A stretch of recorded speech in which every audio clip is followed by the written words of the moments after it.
Welcome to For the Record, an unfiltered view on current trends and timeless advice for surviving in the aesthetics industry. Whether you're an injector, practice owner, sales rep, or marketer, it's time to set the record straight. Each week we cut through the chaos and showcase diverse perspectives and winning ideas from the best minds in the industry. I'm your host, Dr. Tiffany Hall, Chief Growth Officer at Aesthetic Record. Now, let's get started on this week's episode.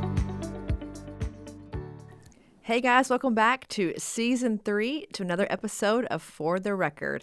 We're getting kicked off here this season with all kinds of provocative thoughts and new ideas and innovative entrepreneurs, and also those who are innovating as entrepreneurs inside of other practices. And we have one of those treats for us today. We have a special guest with us from Virginia, one of my favorite states that I love so much. We have Amy Herrmann on, who is the Chief Aesthetic Nurse and the Director of Aesthetic Nursing at Mountcastle Medical Spa and Laser Institute. I hope I said that right, which is affiliated with Mountcastle Plastic Surgery. So she's gone for, I think, 13 years. And this one clinic that's now become 2 has grown leaps and bounds. Lots of injectors, lots of providers, a lot of patients. I looked at the numbers online, a lot of patients. So she's a busy gal, also a gain trainer. And she's here today to talk to us about really her story, what she's been doing, how she's doing it all, how she's keeping it all straight, and how she's building a practice within a practice and frankly kicking ass at doing it. So Amy, welcome to our show. Thank you so much for the introduction. Everyone always says those are like my favorite. They're my favorite parts. Like this is what I think about you. This is not what's on paper. It's what I think about you. I never practice them, by the way. But I'm so glad to have you here because I know all about Mountcastle. You guys are an AR customer. I've been talking about you for years, and to have you here is like one of those real moments where, you know, your life kind of collides all together. So it is my honor to have you and to hear all about what you've been doing. So let's start right there with your story is really compelling. The 13 years in one spot. I've read that you were like an admin for the plastic surgeon before you came in as a nurse, and you said I did a lot of grunt work and I was underpaid. So take us back to the very beginning when it all started and how you went from that to where you are today. Awesome. Yeah. So I met Dr. Mountcastle actually right out of nursing school, and I interviewed for the job. He was part of a large surgery practice, and they were looking for a nurse to come on and work with him. And I remember interviewing for the job, and I was 21. So it was my first interview. I hadn't even passed my nursing boards yet. And I kind of left the interview thinking like, I don't know how well that went. They ended up calling me, offering me the job. And I started off kind of just working side by side with Dr. Mountcastle, doing all of his pre and post surgical patients, helping him with his consultations, and really kind of building his practice. He'd probably been practicing for just a few years by the time that I had started with him. So he was new, I was new. This surgery practice was 3 other general surgeons.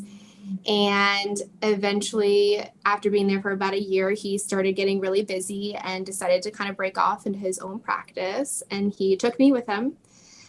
So we started off, it was him, me, and then he had a physician's assistant who is now his wife and a very good close friend of mine. And it was just the 3 of us. And I answered phones, I surgery scheduled. I was with him in the office for his surgeries. Meredith would go to the operating room with him for his surgical procedures. And we just started building. And so I just celebrated my 13-year anniversary with him. So we've come a long way. He has his own staff upstairs. We have our staff down here. We have 5 injectors, 3 aestheticians, 5 front desk people. And we've just grown like quickly, actually, in the last 4 or 5 years. So this is our 3rd office. We all started together on the 4th floor, then we moved to the 1st floor, and now we're on the 2nd floor. So a ton of growth. It's been a lot. It's hard at times, I think, to work with somebody side by side for so long.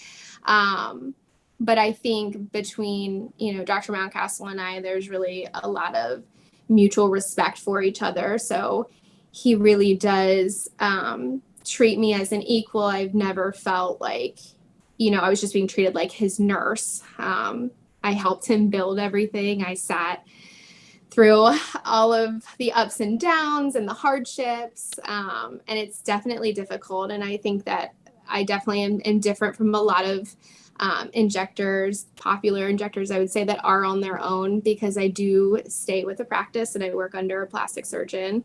And I think that that comes with a lot of benefits, really. I love the collaborative team event that we have here. It's really nice to be able to lean on somebody who is a plastic surgeon, is board certified, who has a lot more knowledge than me, of course, and somebody that I can learn from, and be better and do better. And again, just the respect that he's given me, and the ability to like build this, and the trust that he has had in me, has really shown. So that's kind of it in a quick 13-year nutshell.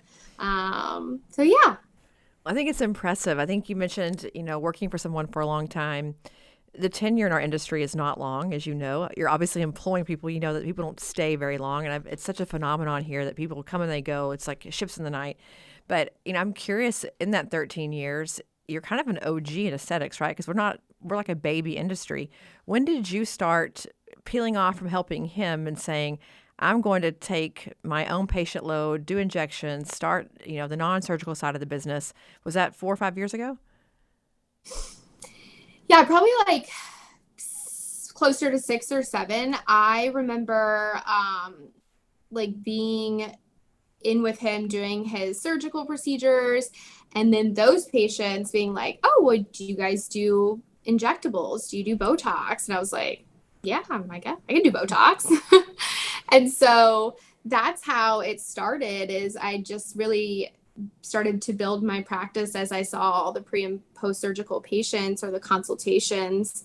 And then like you said, like this industry is just boomed. I mean, it went from people being like, oh, you do Botox, or like, oh, you do injectables, to like, wait, where do you go to get your injectables done? So I've kind of been through all of that, where it was very hush hush, or maybe like people were ashamed of it.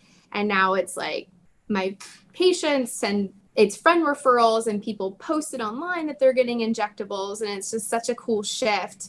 But more seriously, we moved down to the first floor like about 6 years ago.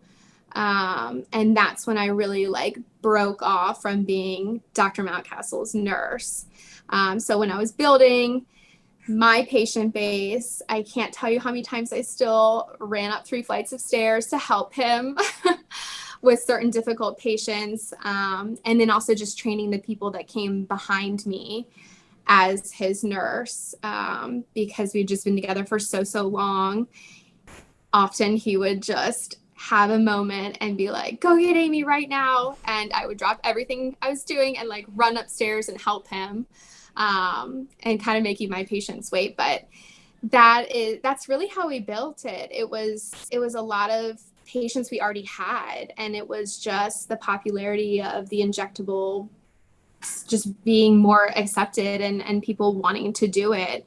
It was difficult for me because I came into this industry before there were trainers. Like there was no such thing as training and having these like wonderful people come in and show you how to do this stuff. So it was a lot of self-taught, a lot of learning by maybe not doing the right thing and having them come back.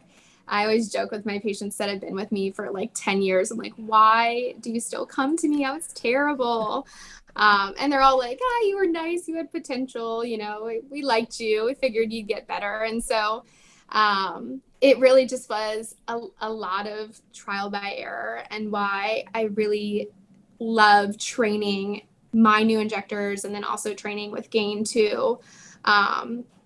Training people on stuff that really like took me a very long time to understand, and hopefully they don't have to make the mistakes maybe that I did, and they can learn a little quicker, because people do come into this industry much quicker than I did and make it very quickly, which is wonderful. So it certainly took me a long time to build and to be where I am.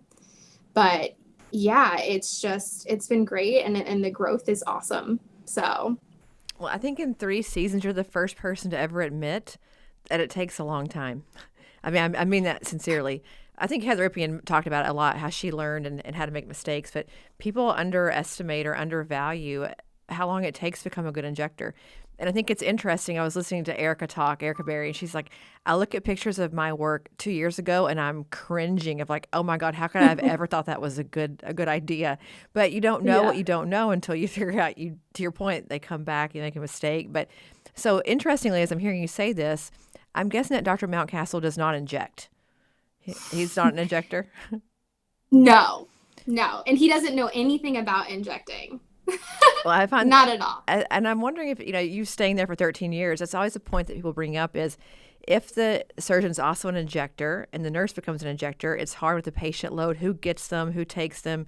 They don't want to see you anymore because they want to see him still. And I think there's like a lot of, it's just confusing or convoluted, where I think in your case, it's beautiful because you guys had a very distinct difference of what your skills were. But at the same point, I heard you say that his patients spill over into your practice, which is great because you can kind of share back and forth. But going through all that, thinking about the business side of it, like how does that work? If you think about like his perspective, you're probably building a business as big as his, right? You're probably rivaling his revenue, I'm guessing, on the non-injectable or the non-surgical side. Like how does that whole thing come together? Who gets to say in things? Give me like the insider politics on being an entrepreneur inside that office. Oh, such a good question. To be honest, there have been a lot of moments between us where we don't agree. And I think that both of us sometimes take a break from each other. If we disagree about a certain policy or the way that I want to do things down here, and maybe he's just not quite on board with it. We've been together long enough to learn to just like take a hard reset. So in the heat of the moment, things sometimes come off wrong. They're not said right. Feelings are hurt. And so over the years, if we just take a little break and then kind of sit back down, it's almost like it's like a fresh breath of air for a moment. It's like, okay, both of us got a little worked up. I'm stubborn, you're stubborn. But let's see if we can like come to an agreement here. Because at the end of the day, I think that he knows that I care so much about this place, and I just really want the best, not only for our patients, but for the staff. I think he knows that. We just have different ways of maybe like showing that, I would say. And he's warmed up so much more to like certain things that I like to do with the staff that he might have thought in the past wasn't necessary. And it just kind of becomes a thing. It's like, hey, sorry, got worked up. We didn't agree about this, but like, can we try and come to some kind of agreement to where we're both happy? I started with him when I was 21, and I'm a nurse. Like I don't have a business background. I don't know a lot of the business side of things. I was very quickly kind of thrown into this. Like I do all the back end stuff. I know the payroll, I do the books. I know the taxes that come out. I know what it costs to run this place. And it just takes a lot of mutual respect, I think. And we certainly have had hard seasons where we struggle, and where it's just like, but there really honestly has never been a point in time where I'm like, this isn't working, blah, blah, blah. I think it's just, we've cultivated like almost this family environment between us, that has worked for us, and it doesn't work for everybody. And it's hard sometimes to work for a plastic surgeon. So anybody out there watching who works for a plastic surgeon knows like they can be a difficult group of personalities. But yeah, I think it really just comes down to like having the conversations and just making sure that we are on the same page, and also not jumping the gun on each other and making a quick policy change on anything. I feel like that's when we get a little stopped up, is if he maybe impulsively wants to do something, or I impulsively want to do something. So we balance each other well. He's way more impulsive than I am. I'm like halfway impulsive.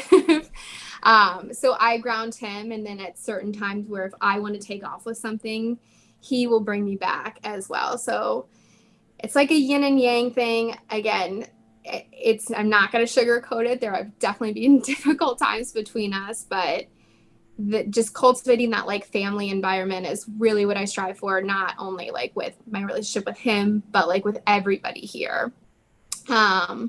So yeah, and it's kind of like having a personal relationship with him and his wife outside of work too. Like our oldest daughters are 4 months apart. They're almost 10. So they've known each other since the day they were born. Our youngest daughters are 2 years apart, so they get along real well. But it's also separating the like that balance, right? The work balance and then the home life and our personal lives. So it works for us. It's difficult at times, but again, I think we know each other well enough to see the triggers or to see things that bother each other and just be like, hey, let's take a minute, let's chat when like you calm down or I calm down. And so far, 100% of the time, we've been able to kind of squash whatever it is and move on. And continue to like build in the best interest for our patients and then our staff too. Well, it's funny you say that. I feel like you're me. I'm living your life. Working with people who are really close to you personally, and then even if that comes and goes and falls apart, and you're still all here together, and it's kind of like a marriage. I feel like being in business with somebody, whether you're actually in business on paper or not, doesn't matter. Like you're in business together. Period. You're building a business together. It's in many cases almost more than a marriage because now your financial well-being is tied to it. You're feeding other people because of what the business is producing. So you have to worry about their family and their financial future. I feel like there's a lot of pressure there, and people are quick to say, "Nope, I don't want to do it. We didn't get along. I'm leaving." But I think there's a lot of difference in being alone because what you said I think is so compelling is when I make a decision, he is my counterbalance. Because I'm a rash decision maker too. Like I'll just go like a bulldozer. I need someone to say, Tiffany, I appreciate you wanting to have an urgent need to fix the problem, but your solution, you're coming from the wrong place, right? You're coming from a place of panic and not of thought. And I think having somebody there to tell you, let's gut check this idea, make sure it's the right one. You come out ideally in a better solution that's, has balance to it. Because I have no balance, Amy. I don't know about you, but I have no balance in my life. So I think there's a blessing in that. But, did you ever at any point think to yourself, or what has made you not think to yourself, I want to go out on my own? What keeps you there? Just you as a person, forget the relationship of saying, I don't want that for me right now. It's not the right thing for my family. Yeah, I have a lot of people ask me that question, especially because I'm in nurse practitioner school now. I feel like all my patients are like, well, why are you doing that? Are you leaving? What's your plan? And that's not my plan. And I just, at the end of the day, like I mentioned before, I appreciate working under a medical provider, like a plastic surgeon. I have the utmost respect for him. He's good to me, and he's been there for me through a lot and supported me always. So again, if there are certain things that he's done that, don't make me very happy, or like I said, my balancer, I'm always like really drawn back to that loyalty. Like I wouldn't be where I am without him. There's no way.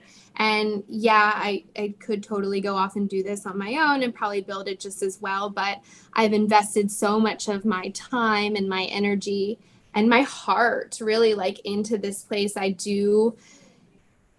am an individual, but I do still like identify very heavily like with Mountcastle Medical Spa and the team that I have spent countless hours just training under me here.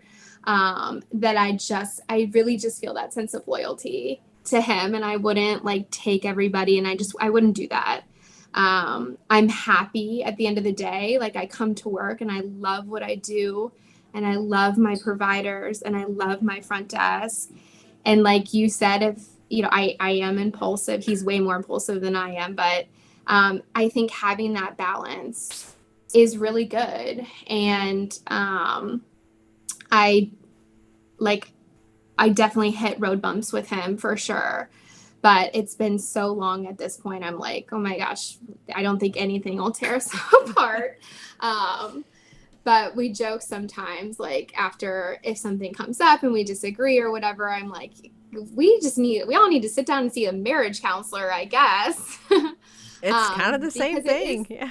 yeah, because it's hard and it's hard to communicate with people. And at the end of the day, like I do understand that he is my boss and he is the owner and I respect that, but he does give me a lot of respect and a lot of praise too. Like he's very quick to pull himself back and be like, hey, like, you know, I know what you built down here. I know how hard you work. I know how many hours you put into this. Like he actually will tell me like, you need to slow down a little bit. You're doing too much. And I'm like, do you really mean that? But yeah, I love this environment, and I know so many people are out on their own and going out on their own. And I think that it's great and I admire it. It's a ton of work. And I know that, but yeah, I don't know. I'm happy. I'm happy. I wake up happy. I come to work happy. And so I don't know why I would mess with that. That's that's the quality of life that you want, right? Just be happy. But to kind of shift gears here, but to your point before we move on, I think with the private equity money coming in right now in such massive amounts, we're going to see a lot of these individual owners get swallowed up. So they may think they're going out on their own, but they're going to be working for somebody else very soon. They're going to be signing a contract to stay on for 3 years to then become the employee of whoever bought them. So going out on your own, there is a benefit to having a larger financial buffer so that you don't need to get bought out, that you have enough in the kitty that you don't need that. So I don't know. I'm an entrepreneur. I do not own our company. I like working under the auspice of someone else who had to put all the money up front to do it. I didn't have to. I get the benefit of it now, and I get to take that money and keep making it and growing it and watching it grow. But the first few years of when it's really shitty and terrible and everyone hates it because it's just hard, I got to skip all that, and now I get to do all the growth in the building. And so, mine's a little different than yours, but can completely agree or empathize or see what you're saying in all parts that you just said. I can live through all that with you. Yeah.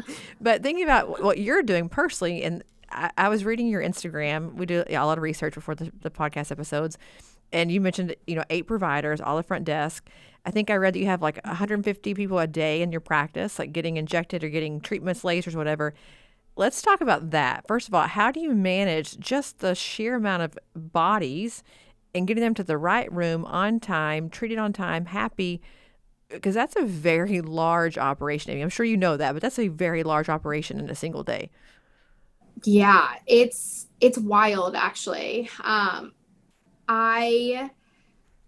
I really have to give a lot of credit to my front desk. I think without a solid, strong, caring front desk, I think the back crumbles. If you don't have those people getting people back roomed, processing the checkouts, quickly but efficiently, your providers will absolutely crumble.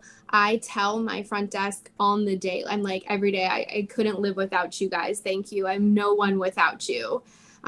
Because it's so true. And they are the people too that over time, they learn they know who our patients are. So they know who could be squeezed in and who maybe takes a little extra time to be with, and like who would be better with a certain provider. And it's taking the time to really train the front desk. I try and sit down with my girls every morning, even if it's for like 10 minutes, and I just spit some stuff off to them like, hey, I've got these couple patients here, little FYIs about them. Or I will be like, got a couple phone calls, maybe somebody was a little unhappy about something, and then I just quickly like role play with them. I'm like, hey, let's reword this a little bit. This patient was a little unhappy. Maybe we could have approached it like this. And it's just like the quick corrections with them is important, and the communication with them. So obviously we use aesthetic record that helps us flow people pretty well. And it honestly keeps the amount of communication that I have to talk to them to a minimum, because I don't have to walk up to the front desk when I'm done with them. They have the chart. They all are very familiar with Allie and Aspire. But I think if your front desk is weak, or if they don't care, or if they're not passionate about what we all do here, I think the back absolutely crumbles. And I think not taking the extra time to just recognize them, you know, because it honestly might be a harder job than us as a provider, because they're dealing with the flow, like over 100 people in a day. And as we all know, you know, patients are going to be a little bit more snappy to them and then get in their rooms and be perfectly fine with us. So they really do take like the brunt end of a lot of stuff. And if they don't feel like they're appreciated or recognized by the providers, you know, I think your overturn of the front desk is just awful. And I see it in a lot of places I train. You know, it's just like new front desk every other week. I solidly think it takes like 6 to 8 months to be really well trained for the front desk, because there's just so much that we do as a practice, not only with injectables, but lasers and consultation and skincare. And, you know, if your front desk is weak, like the providers are just going to be just as weak, in my opinion. Yeah. You mentioned something there that's really timely. I had a discussion this morning with Victoria, who you guys probably all know. She's our VP of Operations here at Aesthetic Record, about people who are in our chat support. When they chat into AR, they are vicious animals. Like, you people are all guilty. You people are all stupid. I don't know what, like, one guy was like, you guys are at home doing nothing all day at your coffee shop. Like, they're venomous animals, like venomous animals. Oh my gosh. And then we get on the call and they're like, oh, you know, I just had a small little problem. It's no big deal. Like, you just called my chat support guy a total effing idiot. You know, like, you typed that, you took the time to type that out. It's like, you typed it out, not even said it. Yeah. It's so funny because she was just saying, you know, I want to say to them, just be a human. Just be a human. I'm sure it's the same thing with you guys. We have, you know, 25,000 HCPs in our system in a given day. If you want to come to the front of the line, calling me effing stupid's not the way to get there, by the way. Like, you get more flies to honey, as they say, the old adage. But I feel like patients are very similar. They're really horrible to the front desk. Very. They're mean. They're awful. And it's like, oh, hi, Amy. It's so great to see you. And that makes me crazy. Like, that flies all over me as a person. But anyway, not to dwell on that. When you hire front desk, because I think what you're saying, I like to think of them as like the director of patient experience. They're oftentimes the least paid, the least educated. They're someone's cousin, intern, high school person. Like, front desk kind of gets left alone in the hiring department. What I think I'm hearing you say is that you probably spend a lot of time finding the right people, training them, cultivating them.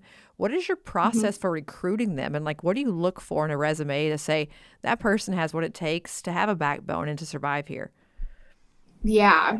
So having a lot of front desk people over the years, I have found that when we go through this process and we need a front desk person, I certainly look at resumes, but I'm a strong believer in having the person come in, and I'm like, hey, can you just sit up front for like 2 or 3 hours and just be with us for a half a day and see how we roll here? Like, this may be something that is so not your vibe, like you're not happy. This is not what you want.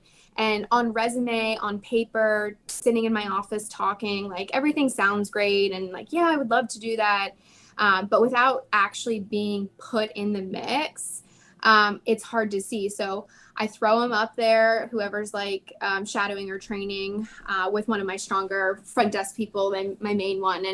And then I sit down with them afterwards and I'm like, what'd you think? You know, how was it?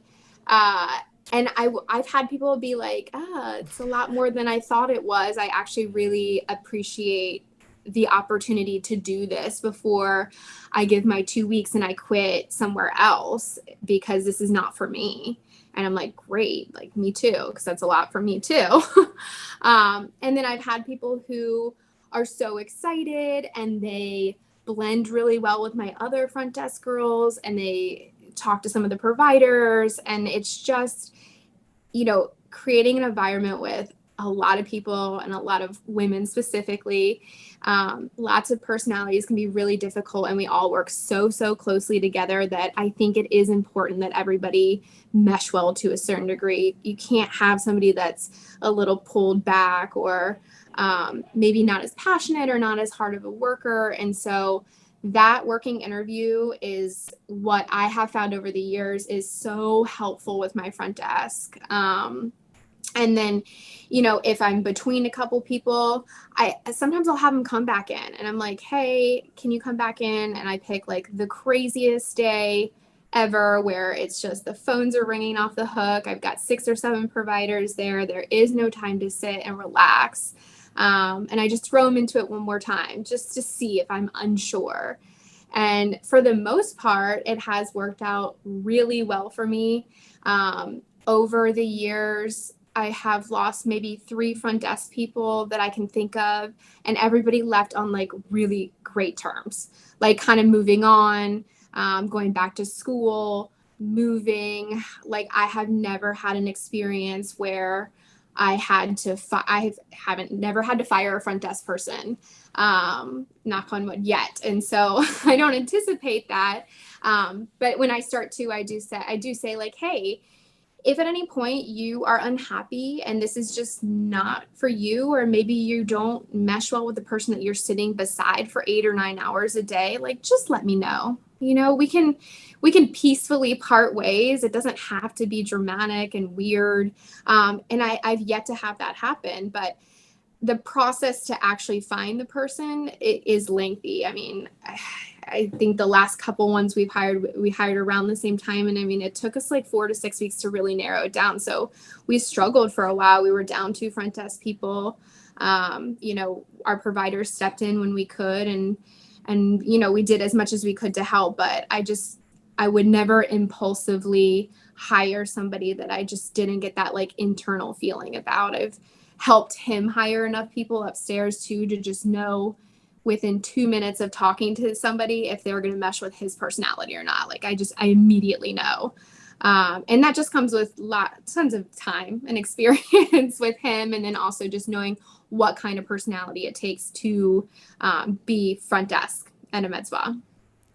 And I think that a med spa, the culture there, patients, it's a competitive advantage, right? When they walk in the front door and they can feel the energy and the ambiance, and there's no black cloud, no drama. Like that's a huge, I want to come there and feel relaxed, right? And feel great when I'm at your spa. And I think we undervalue in this industry culture. My background is in learning and development, talent management, so I like obsessively deal with culture here. I interview everyone first because I want to see if you're a culture fit before anyone else gets to touch you. That way, if you have great skills but you're a piece of crap, we don't hire you. Yeah, I'm the piece of crap monitor here. No, I'm kidding.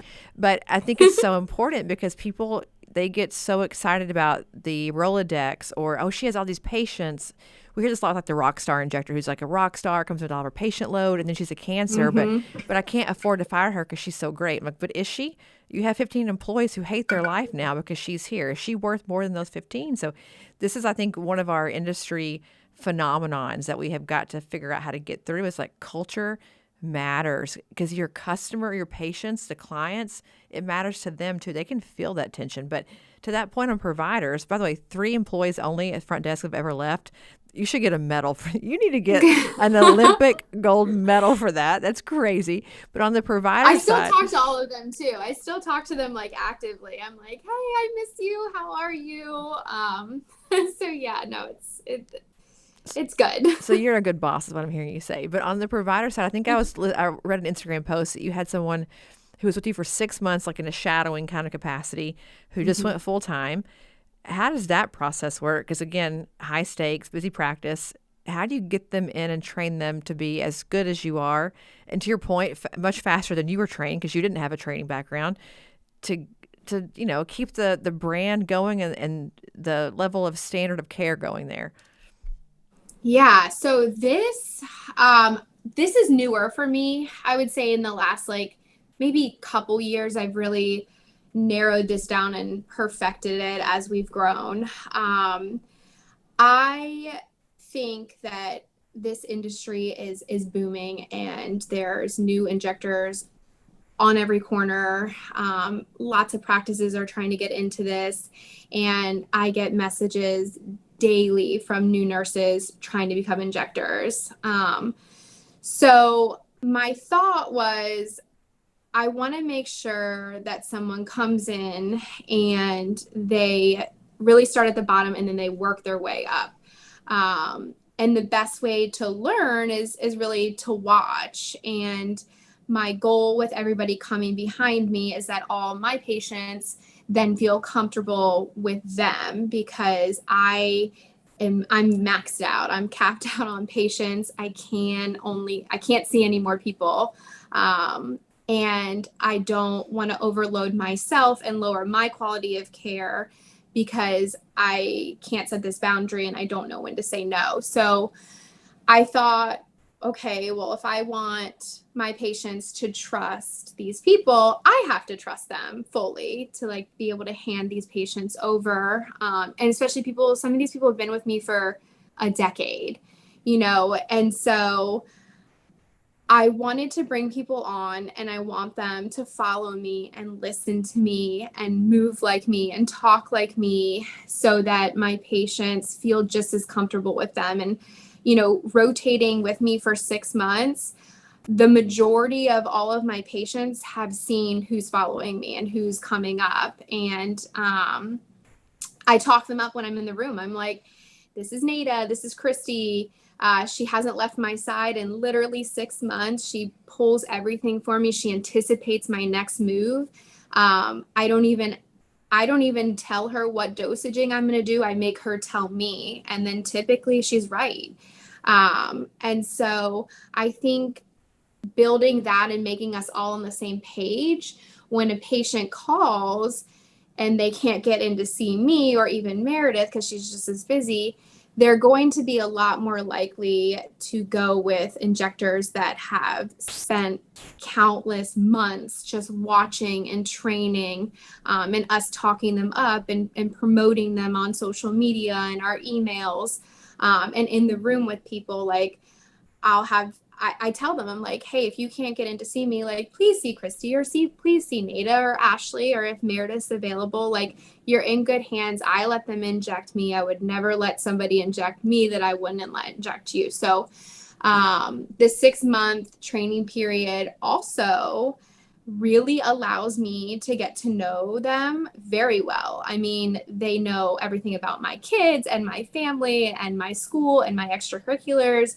and how I drink my coffee and what I eat for lunch. And I think it just builds like that relationship that I want, because I want so badly for them to succeed. And so I love new injectors. I love people that have never injected before. It's a huge project for me. But the long-term benefits is just, you can't even like amount to it. I mean, it's not comparable. Not saying an experienced injector wouldn't be great to bring in here so that I could just skip that whole process. But I think this has worked for me, and my injectors are forever grateful, and they oftentimes come to me and they're like, thank you so much. Like, it's just so nice to have your support or someone to just lean on or stress out about whatever, or just get a second opinion on, or for me to literally just hand my patients to them, because we all make money by seeing these patients. And I tell them all, I'm like, hey, you'll have days where you're not as busy as this person and I'm not as busy as this person, but at the end of the day, like, this is like that family environment, and we can all share patients and we can all inject in a similar fashion to where all of these people feel very comfortable going to whoever. So the 6-month training period is a long time to not be able to inject. During that time, I have them bring in their closest friends, their family. They inject the entire staff. Then they inject me. I really make sure I feel 100% comfortable. And then I kind of release them at about 6 months. And then I really just let them do like neurotoxin, PRF, microneedling, for another like 6 months to maybe even a year. And then I really start to train on filler. I think if you don't have that background on how to very effectively in a proper manner inject neurotoxin. I just don't think that you can get very good at doing filler and neurotoxin at the same time. So that's how I train all my people. When I do gain trainings, I try not to overwhelm new injectors with even filler. I'm like, hey, please perfect, like you're using Dysport or Botox or whatever. When that skill comes, the patients you'll earn their trust, they'll love you, and then they'll be open to letting you then start doing filler on them. So like we said before, this is just not something that happens overnight. It takes a long time to be very skilled at doing, like having that art of injectables, but also just understanding, like building that relationship with your patients. So far that has worked out for me. We don't bind our injectors in a non-compete, which is also sometimes, an unpopular opinion. And it very well made it one day bite me in my ass and I might invest a solid 6 months of my life training somebody or even longer, and then they leave. But my hopes is that they are just as happy to come to work as I am, and that's just not going to be an issue. And if it is, then I wish them well, and I would never want to keep somebody where they were unhappy. Well, so many things to unpack there, but I will say on the non-compete thing, I agree with you because they don't work. Like, it's not real. A non-solicitation is maybe a good idea, but one of the things, I have a couple of good friends who do what you do. They do a very long onboarding process. And I mentioned to them, put a monetary value to that. That way, if you say this 6 months is worth $85,000 in hands-on training, if you leave before 1 year, whatever the time period is, you owe back some part of that money because it is a value, right? You can go to a court of law and say, I'm a gain trainer who gets paid per hour to train other people. My time is valuable. I've invested X amount of hours in this. Like, if you ever had a problem where that came up to bite you, put it in your contract ahead of time. Like, just value the training at some amount of money, and then you never have to enforce it. If they don't leave, it's no big deal. But because I think there's like a payback period, right? If you go to work somewhere else, it's the same thing. If they invest in training you for so long, you have to stay for so long. But not the point of the story. Not relevant here. But one thing that you said that I, with Aesthetic Next, with all the conferences that I every year try so hard to put on stage, and I have such pushback, is that to me, neurotoxin is far more dangerous on the everyday than filler. Filler incidence of occlusion is like very small, right? It's like lightning. It doesn't happen very often. But every neurotoxin injection that you do, every one is in a muscle. And if it ain't the right one, sister, we got problems, right? Like, we know neurotoxin is the big bad wolf of injectables. Do you go blind? No. But can you not eat soup for a month? Maybe. Do you have an eye that's droopy and you can't, it's watering all day? Maybe. Or your lips not working? Like, these things happen every day, all the time. But we don't talk about it, Amy. We don't talk about neurotoxin and the danger of the everyday, because it's not life-threatening, if you will, nor being blind, but you get the point. It's not as severe. But to me, if you cannot crush the friggin' game with neurotoxin, I don't care about how good you are at filler, because neurotoxin to me is the highest risk area on the face because the adverse events are so much more common. I'll stop there. Any thoughts on that? No, I completely agree. And when people ask me like, well, how did you get to do, like, how do you see so many people, and how are you seeing 30 people a day and over 100 people a week? And I tell them, like, I spent years doing just neurotoxin and maybe like a few syringes a week or something like that. It builds your practice. If you can't master it and you can't be a master at it, like an actual pro, and be 100% comfortable and confident that you are going to give these people stellar results, then you are not going to get them back for filler, and you are not going to get their trust for your lasers, and you're not going to send them to your plastic surgeon. Like, you're going to lose them, and they're going to go somewhere else and find somebody who has that neurotoxin skill. So you have got to be good at it. Without it, like, I think your practice just crumbles, and trying to learn so much at one time is just, it's hard. There's so many products to choose from when it comes to like filler and stuff, but neurotoxin, you've got your main ones. You pretty much dilute them the same across the board. pick your poison, if you will, go with whatever neurotoxin you prefer, but the technique on all of them is the same. So I'm so with you on that. I think it's so important. It's so easily grazed over. I can't tell you how many like gain trainings I've gone to, and they're brand new injectors and they want to do temple filler. And I'm like, whoa, let's put the brakes on, let's like just talk about neurotoxin. Let's just talk about dysport. Let's like map the face out. And then we can always come back to that and do it at a later day. So yes, it is very easily grazed over. Instagram makes filler look glamorous and easy to do, and it can be a higher ticket item, so I can see maybe where new injectors would want to get their skill level up on that. But again, if you don't have that base skill with neurotoxin, then yeah, filler is just filler, and you probably won't even get them back to do filler. So I agree with you completely. There's these ideas of like myomodulation, dynamic discord, like all these things in the face that are muscle or accessory muscle driven. Filler, if you're going to use filler to fix that problem, you're going to have to know how to do it, and you need to understand neurotoxin first to substitute one for the other. Like I could go on for days and I won't, but when I ran Gain for several years, and you guys all know that, but I would hear the stories about, I walked in the front door. She's never held a syringe in her life. And the first thing she said was, hey, can we do tear troughs today?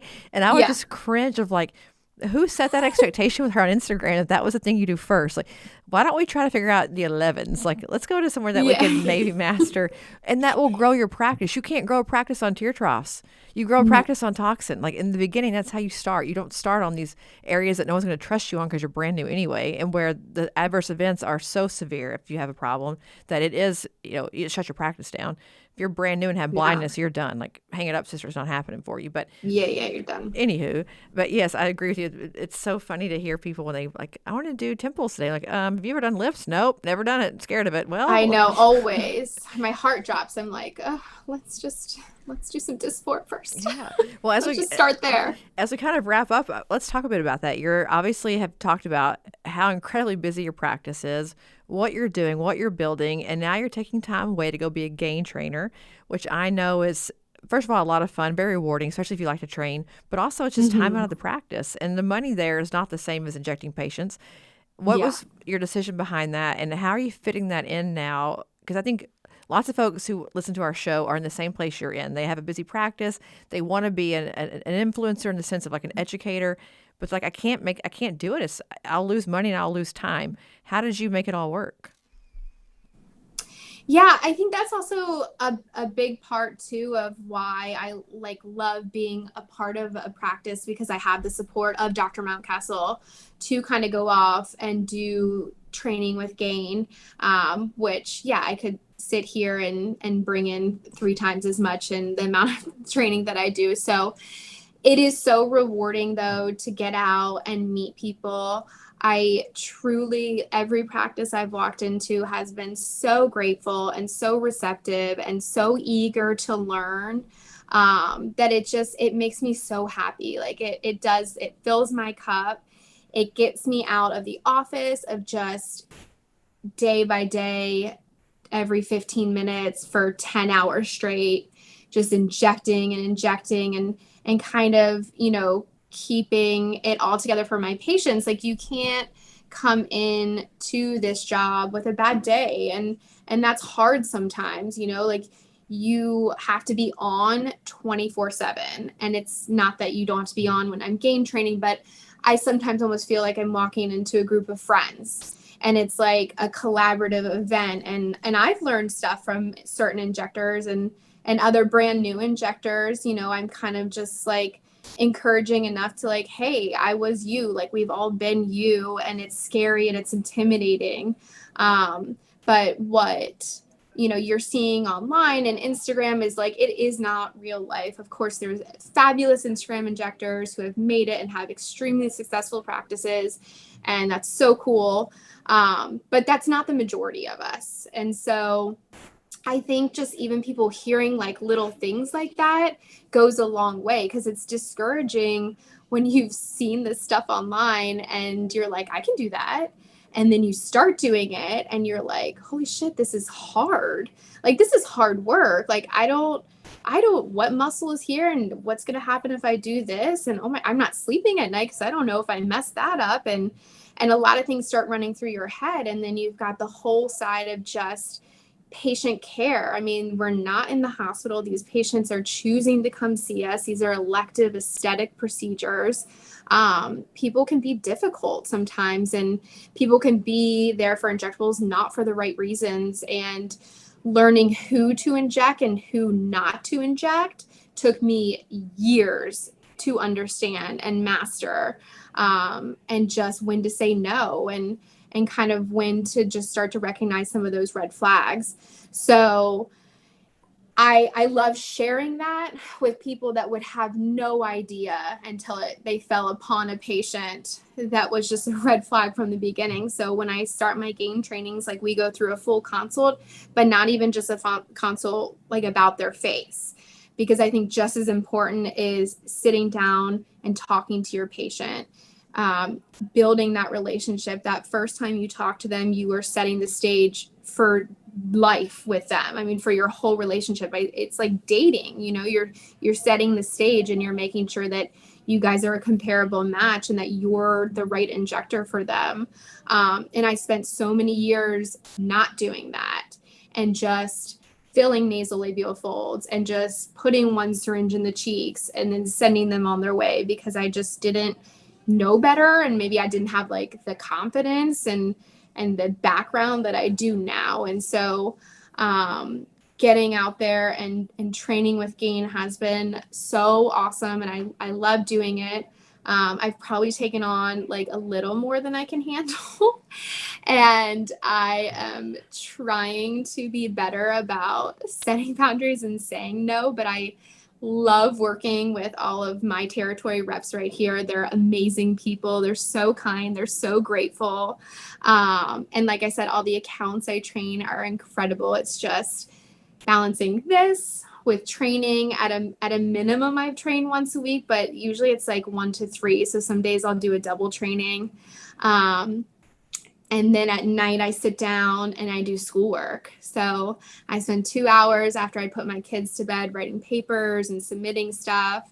So I don't have very moments of my day where I'm not doing something. And it's a lot. And so I think, again, a lot of injectors who maybe see me from like looking in and they're like, oh my gosh, how is she that busy and blah, blah, blah. And that's not fair. But I put a lot of hard work into what I do, and I didn't get here overnight. And I don't claim to, you know, I came in this scene before Instagram was a thing. I was so reluctant to get one. I don't like getting on it very often. But I get the need for it. And I know that that's how our industry is. And that is how you can build a practice quickly. But I just really thrive and love patient referrals. I love word of mouth. That is who I prefer and who I love seeing. Again, I don't really take new patients very much anymore because I have an amazing support staff that helps me with all of those. But yeah, the balance is tough and I am learning every day by it. And I struggle and I'm tired. But I still leave my job here and I leave my training jobs like feeling good. Like I feel happy about what I've done. And so for that, I'm super grateful. Well, I love on your Instagram, you have a red X. It's like, I don't take any patients that aren't combination therapy, which, Yeah. so I used to do the GAIN business thing. We were just mentioning this if we were talking before, that before it was GAIN, it was AMP.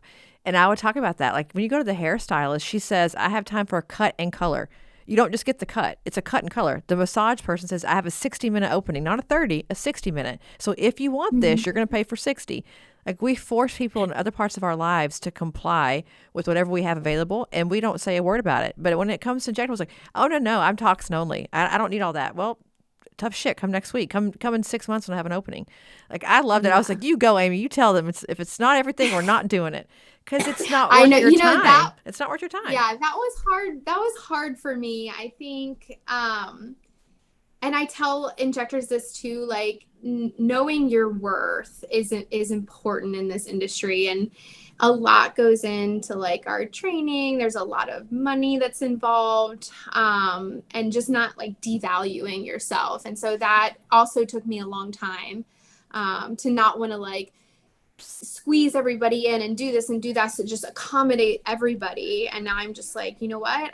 If you just want to do 20 units in your glabella, it's great. I have amazing injectors that can see you for that. But my time is better served at this point in time, kind of taking care of those full facial balancing rejuvenations. So I think too, it's a matter of like revenue per hour. You're probably more expensive, I'm guessing, than others because you're the head boss here, the HBIC. So you probably cost more. So for you to do toxin all day would not make enough money. I mean, it would not be profitable for you. You need to be doing more, and I'm sure you're probably pretty quick at this point. You've been doing it for a long time. You're fast and efficient. yeah. So it doesn't make business sense. It isn't even about the money or like the prestige. It's like it just doesn't make business sense to do it. It's not a smart idea. But so I love that, by the way. I think everyone should do that and just say, if you want to see me, you got to play with my rules. And if you don't, that's okay. Yeah. But these are the rules. But to that point, thinking just through the training, I love the fact that you're training because you're training so much in your practice. I'm sure that you're a great trainer in the field. They probably love you for that because you train all the time. You can always tell folks who are trainers who have been doing trainings like in their practices. There have been, shadow days, things like that, because they come to the table with Gain and they're already awesome. It's like you can just let them go run the play. Here's the deck. Here's the injectors. Have fun. Versus someone who's wanting to do it because they just want to be a trainer. Like it's important to them to have their name out there. If you're passionate about it and you love it, and you love it, and you do it in your practice already, you're going to be great. So I have no doubt that they're going to use you. You're going to have to tell them no. Say, dear Galderma girls, no, I can't do any more. I'm maxed out. I know. I'm trying. It's a good problem to have, but I cannot believe we've been on for like an hour. It's shocking. I could talk to you all day. I'm like mesmerized with what you're building and how you're building it, and Thank you. doing all the things. NP school. When do you finish up with your NP stuff? Oh my gosh, I'm 10 months down, 20 to go. Well, as a person who's done a few extra degrees, it gets easier as you get closer, but it's also more like, it's like having a baby, right? The last few months are the worst. It's like you just got to get through it. But what was your decision to do that? Just because you wanted to do it for yourself? I did, yeah. I just felt like this is kind of the next step in my education, and I'm a glutton for punishment, I guess. Like I just challenge myself constantly. And I wanted to have that degree behind my name, especially with the amount of maybe trust and pressure I have on me too. Just everything to protect myself. I know certain states only NPs can inject. I don't foresee that happening in Virginia, but I have no idea. With the industry becoming a little bit more flooded, with nurses trying to get out of the hospital and into this, maybe that could happen. And so I would hate to just be under this like time crunch of, okay, you have X amount of time to get your NP. So I feel like I'm doing this on my time and my terms, and it's part-time. I'm going relatively slow, but also quick at the same time.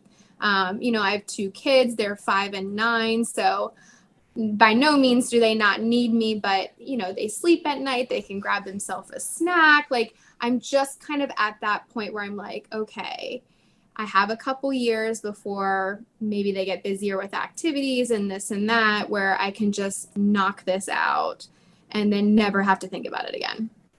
Yeah, I think that you're not wrong. I think we're going to see legislation, unfortunately, probably across the country before too long, saying you have to be an MP. I have this like sneaking suspicion that medical boards, the lobbyist groups, the influx of providers, that there's going to come a day where people are going to say you have to have that. So I agree with you. Get it done now. I mean, what's the worst that can happen? You're more educated? Oh, darn. Yeah. Oh, darn. I can make more money. I'm more educated and I have prescriptive power. Gosh, I hate that myself. Yeah, right. Like, there is no downside here.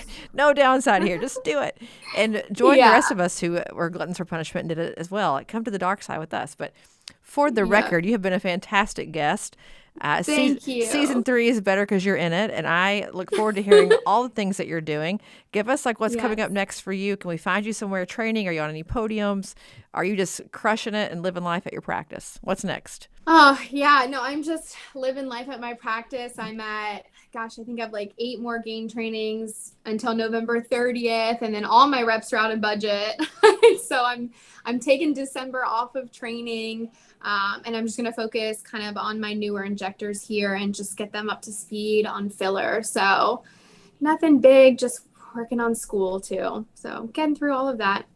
Well, if you're in the Virginia, Maryland, that whole area, and you want to be trained, tell your rep that you want to see Amy, that you want to request her. And I hope that we get you on the podium next year to Aesthetic Next. We want to hear what you have to say. So mark your calendar and be on our podium next year. I love that, yeah. And share some info.